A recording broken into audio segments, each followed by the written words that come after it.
तरी सर्व दुकानदार व्यापारी मंडळी यांनी आपली दुकाने बंद ठेवून. तर राम राम मंडळी, आज सांगोल्यात काहीसं वेगळंच वातावरण होतं. सकाळ सकाळ गारट्याचं पोरांना शाळेत सोडून दुकान उघडावं म्हणलं, पण सगळी दुकानं बंद.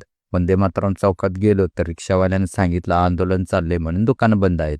म्हटलं बरं झालं. तर दुकान बंद ठेवून गोडशेवाडीला पोचलो, कारण आज होती कमलापूरची जत्रा. तिथं गेलो, श्लोक म्हणला थँक्यू सोडल्याबद्दल. मी म्हणले येताना काहीतरी खायला घेऊन. तो म्हणलं चालतंय म्हणला. मग तिकडं जेवण करून दुकानात येतो तर अमोलनं पण दुकान बंद करतं. म्हणलं आता काय दुकान उघडायला नको, आपण जाऊ शाळेवर गेलो. पोरांना घरी सोडलं, तेवढ्या संध्याकाळी श्लोकचा फोन आला. म्हणला न्यायला या. मी म्हणलं खायला काय तर देणार असेल तरच येतो. तो म्हणला या, देतो खायला. तिथं गेलो तर ह्यानं आणलं होतं मला बुड्डी जबान. आता हे खाऊन म्हणलं पोट तर काय भरणार नाही. भेटू उद्या.